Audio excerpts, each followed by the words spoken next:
बिस्मिल्लाहिर्रहमानिर्रहीम। रब्बि इश्रह ली सदरी वयस्सिर ली अमरी वहलुल उक़दतम मिन लिसानी यफ़क़हू क़ौली। अस्सलामु अलैकुम, मेरा नाम है ज़ीशान उस्मानी। ये वीडियो बड़ी दुखी और तल्ख़ है आज की, और मुझे पूरी उम्मीद है कि इस वीडियो को डिलीट कर दिया जाएगा। तो मेरी ये वीडियो है फ़लस्तीन से मुताल्लिक़ जितनी भी वीडियो हैं, अगर आप लोग अपने चैनल पे अपलोड करना चाहें, फेसबुक पे शेयर करना चाहें, ट्विटर पे अपलोड करना चाहें, तो मेरी तरफ से इजाज़त है। मैं आपको कॉपीराइट स्ट्राइक नहीं दूंगा, आप उसको शेयर कर सकते हैं। फ़लस्तीन के ऊपर रोना छोड़ दीजिए, कोई ज़रूरत नहीं है रोने की। फ़लस्तीन के ऊपर, फ़लस्तीन के ऊपर मातम करने की भी कोई ज़रूरत नहीं है। अगर रोना है तो अपने आप पर रोइए, मातम करना है तो अपने आप के ऊपर कीजिए, क्योंकि भैया आपके रोने से ना किसी के ऊपर कोई फ़र्क पड़ना नहीं है दुनिया में। रोते ही चले आ रहे हैं ना 75 साल से, तो अगले 75 साल तक और रोते रहिए, कोई फ़र्क नहीं पड़ेगा। कि दुनिया बार बार मुसलमानों को मार रही है। पहले 100-150 साल में मारती थी, अब हर 20-25 साल में मारना शुरू कर दिया। अब तो हर 5 साल में कहीं ना कहीं मुसलमान पिट रहा है, और हम सिवाय रोने के और सिवाय बद्दुआएं देने के और सिवाय दुआएं मांगने के और कुछ नहीं कर पा रहे, और कुछ नहीं करते, और कुछ नहीं कर सकते। बोस्निया की वार हुई, हज़ारों लाखों लोग उजड़ गए, मारे गए 1982 के अंदर। फिर 2017 के अंदर बर्मा ने रोहिंग्या के अंदर लोगों को मार दिया, 24,000 लोगों को कत्ल कर दिया। मेरे घर में यहाँ पे जो हैंडी मैन है अमेरिका के अंदर, उसके बाप को उसके सामने ज़िबा कर दिया था। वो 10 साल का बच्चा था, और उसको बाद में पनाह भी दी तो अमेरिका ने दी, जिसको हम सुबह शाम गालियाँ देते रहते हैं। हमारे मुल्कों ने किसी ने उस गरीब को पनाह भी नहीं दी। और अब ये मसला चला हुआ है फ़लस्तीन का, और अब सब कुछ याद रखता है, तारीख़ सब कुछ याद रखती है। हम लोगों ने पढ़ना छोड़ दिया। तारीख़ याद ज़रूर रखेगी कि 55 से ज़ायद इस्लामी मुल्क, 1.6 बिलियन से ज़्यादा मुसलमान, 22 से ज़्यादा अरब स्टेट्स, और गज़ा के अंदर पानी की एक बोतल नहीं पहुंचा सके। जब तक बड़े साहब परमिशन ना दें, तब तक इजिप्ट अपनी बॉर्डर भी नहीं खोलता एड्स के लिए। बंदे वहाँ से निकल रहे थे, मारे जा रहे थे, उन्होंने अपनी बॉर्डर्स बंद कर दी कि जी हमारे पास नहीं आए, वहीं जाके मरे, जो कुछ करना है, यहाँ पे आने की ज़रूरत नहीं है। सिवाय बातों के, सिवाय लफ्फ़ाज़ी के हमें क्या मिला? लीबिया से क्या मिला? जॉर्डन से क्या मिला? कतर से क्या मिला? सऊदी अरब से क्या मिला? किसी से कुछ नहीं मिला। बोलने की हिम्मत नहीं है हम लोगों के अंदर। आप CNN के ऊपर चले जाइए, जितने इनके एक्स आर्मी चीफ़ हैं, जितने इनके डिफेंस एनालिस्ट हैं, सबके सब अपनी कहानियाँ गढ़ रहे हैं कि वार यूँ करनी चाहिए, ग्राउंड इन्वेजन ऐसे करना चाहिए, यूँ करेंगे तो इसराइल को नुकसान हो जाएगा, यूँ करेंगे तो फ़ायदा हो जाएगा। सबके सब आके अपने तबसरे कर रहे हैं। पाकिस्तान में आप बताइए ना, किसका आपने बयान सुना है? कोई एक्स चीफ़ हो जिनका आपने बयान सुना हो, कोई एक्स प्राइम मिनिस्टर हो जिनका बयान सुना हो, कोई एक्स प्रेसिडेंट हो जिनका बयान सुना हो, कोई डिफेंस एनालिस्ट हो जिनका बयान सुना हो? ये सारे के सारे कहाँ चले गए? इस्लामिक फ़ोर्स बनाई थी ना पूरी की पूरी, जिसको हम लोग चेयर कर रहे थे, वो किधर गए इस्लामिक फ़ोर्स? उनका कोई बयान सुना है आपने आज तक? सिवाय छोटी सी लफ्ज़ी के 1-2 घिसे पिटे बयानात के हम कुछ नहीं कर पाते, और सामने वाले झूठ पे झूठ बांधे चले जा रहे हैं। मैं आपको कुछ स्टेट से, तो हम लोग डेटा साइंटिस्ट हैं, हमारा काम ही डेटा का काम होता है। पाकिस्तान में तो वो भी नहीं कर सके, बाहर आके कम से कम वो काम करने की इजाज़त है। 23 सालों के अंदर, 2001 से अगर शुरू करते हैं तो 23 सालों के अंदर हमास ने इसराइल के ऊपर कोई 27-28 हज़ार रॉकेट फेंके। अच्छा, जो रॉकेट होते हैं ना, वो मिलिट्री ग्रेड रॉकेट नहीं होते, वो जो यूरिया से घरों में बनाए जाते हैं ना, छोटा सा एम्यूनिशन की किसी के सर के ऊपर जा लगे तो बंदा मरे, अदरवाइज़ वो ज़ख्मी होगा बेचारा, वो वाले रॉकेट। और मोटर शेल्स 5-6 हज़ार वो फेंके। टोटल किसी भी एस्टीमेट से ये 36,000 से ज़्यादा नहीं है, 35,469 है टू बी एग्जैक्ट। आप 36,000 काउंट कर लीजिए इन 23 सालों के अंदर। आयरन डोम आ गया भाई, आयरन डोम तो 2011 के अंदर आया ना, उससे पहले तो आयरन डोम नहीं था, तो बिल्कुल खुले थे, वो आराम से रॉकेट फायर कर सकते थे। इन 23 सालों में इन 36,000 रॉकेट्स ने 69 बंदों को मारा, 69 बंदों की डेथ हुई। अच्छा, उन 69 बंदों में तो हर इसराइली हर काउंट करते हैं, और आप देख लीजिए ऑनलाइन तमाम लिखा हुआ है। 2 गायें मर गई, वो भी लिखा हुआ है। 2 बकरियां मर गई, वो भी लिखा हुआ है। 2 बच्चे हलाक हुए, वो भी लिखा हुआ है। इसमें भी 4 फ़लस्तीनी थे अपने, वो पता नहीं उस बॉर्डर की उस साइड पे क्या करें। 4 फ़लस्तीनी 69 में शामिल हैं, वो हलाक हुए तो बचे 65। इसके अंदर जो बंदे 65 मरे, उसमें भी 5-6 मुसलमान थे, उनको भी निकाल दीजिए। तो एक्चुअली जो नुकसान हुआ 59-58 बंदों का हुआ, वो लोग वहाँ पर हलाक हो गए। अच्छा, इसका अगर आप एवरेज निकालें तो इसका मतलब ये हुआ 521 रॉकेट जब फायर होते हैं तो एक बंदा मरता है। 69 बंदे मरे, 36,000 रॉकेट फायर हुए हैं, तो 521 रॉकेट फायर होंगे तो एक बंदा मरेगा। अच्छा, ये तो 23 साल की हिस्ट्री चल रही है। उसके बाद क्या हुआ अचानक कि वो बोलते हैं कि जी हमास का एक रॉकेट फायर हुआ और गलती से घूम फिर के वो वापस आके अपने हॉस्पिटल पे गिर गया, हॉस्पिटल की पूरी बिल्डिंग तबाह हो गई और उसमें 500 बंदे एक साथ मर गए। तो ये कैसे हो सकता है कि 521 रॉकेट मिलकर एक बंदा मार रहे थे पिछले 23 सालों के अंदर, और एक रात अचानक एक रॉकेट फायर हुआ और इतना ज़बरदस्त रॉकेट बन गया वो घर के यूरिया से बना हुआ कि वो अपनी हॉस्पिटल पे लग गया और उसने 500 लोग मार दिए और हॉस्पिटल की पूरी बिल्डिंग जो है वो तबाह बर्बाद हो गई। और हम लोग ये एजेंडा बाय कर रहे हैं। आप CNN पे जाएं, हर जगह जाएं, बोलते हैं जी बिल्कुल ही इन्होंने अपने बंदों को खुद ही मारा है, ये खुद ही कत्ल हुए हैं और कातिल अपने खुद ही हैं, और हम ये बात मानने को तैयार हैं क्योंकि हम इसके अलावा कुछ कर नहीं सकते। और ये बर्बरियत जो है ये चली जा रही है और हम सिवाय बद्दुआएं मांगने कुछ नहीं कर रहे। दो तरह के पाकिस्तान में लोग हो गए। एक वो लोग हैं जो झोलियाँ भर भर के बद्दुआएं दे रहे हैं। वो शायर कहता है कि कब अश्क बहाने से कटी है शबे हिजरा, कब अश्क बहाने से कटी है शबे हिजरा, कब कोई बला सिर्फ दुआओं से टली है। ये दुआएं हमने तो मांगी थी अफ़गानिस्तान के लिए भी, फिर क्या हुआ, इराक़ के लिए भी मांगी थी, पाकिस्तान के लिए भी मांगी थी, सबके लिए मांगी थी, फिर क्या हुआ।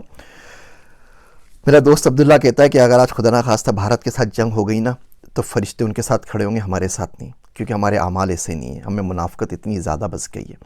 तो एक लोग वो जो हैं जो दुआएं और दुआएं मांग रहे हैं और उनसे कुछ नहीं होगा। एक वो लोग हैं जो झूठी आस दे रहे हैं सिर्फ और सिर्फ अपने व्यूज़ के लिए। इराक़ में भी हुआ था, इराक़ तबाह कर देगा अमेरिका को, आप देखिए कैसे काया पलट होगी। ऐसे ही कोई ना कोई उल्लू का पट्ठा रोज़ आके वीडियो रिलीज़ कर रहा होता है और बोल रहा होता है कि हमास ये बिगाड़ देगा, हमास वो बिगाड़ देगा। 256 F-16 है उनके पास, इसराइल के पास 256। हमारे पास जो F-16 है वो ऑयल बैंड के ऊपर नहीं चलते। वो ऑयल बैंड पे अगर उसको जाना पड़ेगा आपको ऑफेंसिव मोड के अंदर, तो उसकी परमिशन भी आपको अमेरिका से लेनी पड़ेगी, वरना आप उड़ा के उससे डिफेंस कर सकते हैं आराम से। जो हमने खुद बनाया मुशाक वगैरह तो चल सकते हैं, F-16 नहीं चल सकते, परमिशन ऊपर से आती है। एनीवे 256 F-16 इसराइल के पास, 70 से ऊपर F-35 है। F-35 वो प्लेन है कि दुनिया के किसी भी मुल्क में जाके तबाही मचा सकता है, 160 किलोमीटर दूर से फायर कर सकता है विदाउट डिटेक्शन। उसका आपको कोई दुनिया का रेडार डिटेक्ट नहीं कर सकता। वो आए थे ना जब उसामा को मारने के लिए, तो कौन से रेडार ने आपको डिटेक्ट किया था। तो ये असल सूरत हाल है। वो बिल्कुल नेस्तो नाबूद करके चले जाएगा, दुनिया उसके साथ खड़ी हुई है और आप सिवाय अपनी लाशें दफनाने के कुछ नहीं कर सकते। और ये बद्दुआओं से काम नहीं चलता। अब करें तो करें क्या, ठीक है। देखिए पहली बात तो उस मुल्क में रहना क्यों है जो इतने कमज़ोर हैं। उस मुल्क में करना क्या है कि हम लोग 1.5 बिलियन 1.6 बिलियन मुसलमान मिलके एक पानी की बोतल गज़ा में नहीं पहुंचा सकें। मरते हुए बच्चों के पास उस मुल्क में रहना क्यों है। कुरान शरीफ में आता है ना, सूरह निसा में आप देखिए, फ़ीमा कुंतुम के तुम किस हाल में रहे हो, क्या करते रहे हो। तो लोग बोलेंगे अना मुस्तफ़ीना फ़िल अर्द, हम तो ज़मीन में बहुत कमज़ोर बना दिए गए थे। तो फरिश्ते मारेंगे, बोलेंगे अल्लाह की ज़मीन वसी नहीं थी, कहीं और निकल जाते। तो अगर आप मुल्कों में कमज़ोर हो गए जहाँ पे आपको बात करने की परमिशन नहीं है, जहाँ बोल नहीं सकते, तो किसी और मुल्क में चले जाइए, बात तो कर सकें ना। अब यहाँ राशिदा तालिब है, मिशिगन की जो कांग्रेस वूमेन है, वो एक बंदी ने अन्नी मचाई हुई ना, पूरे मुल्क के ऊपर भारी पड़ गई है, बोल बोल के पूरा मीडिया पागल हो गया, वो कुछ नहीं कर सकते क्योंकि वो अमेरिका में बैठी हुई है। यही राशिदा तालिब अगर पाकिस्तान में होती ना तो आफिया सिद्दीकी की तरह आपके अपने बंदे उसको भर के गाड़ी में लोड करके भेज देते कि भाई इसको भी ले जाए, और बाद में फिर मातम करते रहते कि हमारी बच्ची ले गए, हमारी बच्ची ले गए, हमारी बेटी ले गए, हमारी बहू ले गए, हमारी पाकिस्तान की दुख्तर ले गए, सारी बकवास कर रहे हो तो खुद दे देते हैं। लाल मस्जिद का वाक़या हुआ था ना, तो हम में से कितने बाहर निकले थे। वो तो अपनी घर के अंदर मस्जिद है ना, इस्लामाबाद के अंदर, वहाँ भी गोलियों की बरसात हो गई थी। और ऐसे वाक़यात होते रहते हैं, कभी कोई वाक़या होता है, कभी कोई वाक़या होता है, कभी कोई वाक़या होता है, सारे वाक़यात हमारे पास होते रहते हैं और उसकी सुनगन कुछ नहीं होती। तो इस मुल्क से बाहर निकलें। मर्द का हथियार पैसा है, मर्द का जो जेवर होता है वो हथियार होता है, और आज का जो हथियार है वो पैसा है, पैसे से बड़ा नहीं है। तो किसी ऐसे मुल्क में चलिए या कुछ पैसा कमा सकें ना, ताकि किसी की गरीब की डोनेशन कर सकें, किसी की मदद कर सकें, कुछ ना कुछ तो उसके लिए कर सकें। आपके पास पाकिस्तान में फ़लस्तीन के एम्बेसडर मौजूद हैं, जिस मुल्क में वहाँ पे रहते होते हैं, उनसे आगे पूछ लीजिए हाउ वी कैन हेल्प। कोई फ़लस्तीन का बंदा होगा, कोई रेस्टोरेंट होगा, आप पूछ लीजिए मेट भेजना तो मैं किस तरह एड कर सकता हूँ। पढ़ना शुरू करें, देखना शुरू करें, सुनना शुरू करें, क्योंकि ये जो लोग आज चुप सादे बैठे हुए हैं, कल यही आपके पास आएंगे, मैं क्या लफ्ज़ यूज़ करूँ इन लोगों के लिए, और आके आपसे वोट की भीख मांगेंगे इस्लाम के नाम के ऊपर। कौन सा इस्लाम है भैया और कहाँ का इस्लाम है। पैसा एक दीन बचा है, IMF खुदा है दुनिया का, हम उसको फॉलो कर रहे होते हैं। ये मुनाफ़िकत की बातें बिल्कुल भी नहीं करनी चाहिए। मुल्क से बाहर आइए, पढ़िए, पढ़ने से रिस्क कमाइए, पैसा हासिल कीजिए, रिसोर्सेज हासिल कीजिए। ये राशिद तालिब एक है ना, अगर ये 100 होती ना अमेरिका के अंदर तो आज ये सूरत हाल नहीं होती। हम अपने बच्चों को क्यों नहीं भेजते हुकूमतों के अंदर, हम अपने बच्चों को इलेक्शन क्यों नहीं लड़ाते उन पावरफुल मुल्कों के अंदर जिनकी कहने से कुछ हो जाता है। हम अपने बच्चों को वो तमाम चीज़ें, नई चीज़ें, टेक्नोलॉजी क्यों नहीं सिखाते। पाकिस्तान का मैं आपको हाल बताऊँ, तलमूद इसराइल की किताब है। मैंने किसी ज़माने के अंदर वो इसराइली ज़ुबान सीखने की बड़ी कोशिश की थी, कुछ किताबें वगैरह मंगवाई थी, तो एक्सपीरियंस हुआ। तो पता चला कि तलमूद जो इसराइलियों की जो मजहबी किताबें मुझे पढ़ने का शौक़ था, पाकिस्तान मंगवाई जाए, वो अरबी के अंदर शायर हुई थी कतर से। वो किताबें मंगवाई, कुछ और किताबें मंगवाई। वो छित्तर पार्क में मुफ्ती सईद साहब की लाइब्रेरी है, वहाँ पे मौजूद है, आप लोग जाके पढ़ सकते हैं।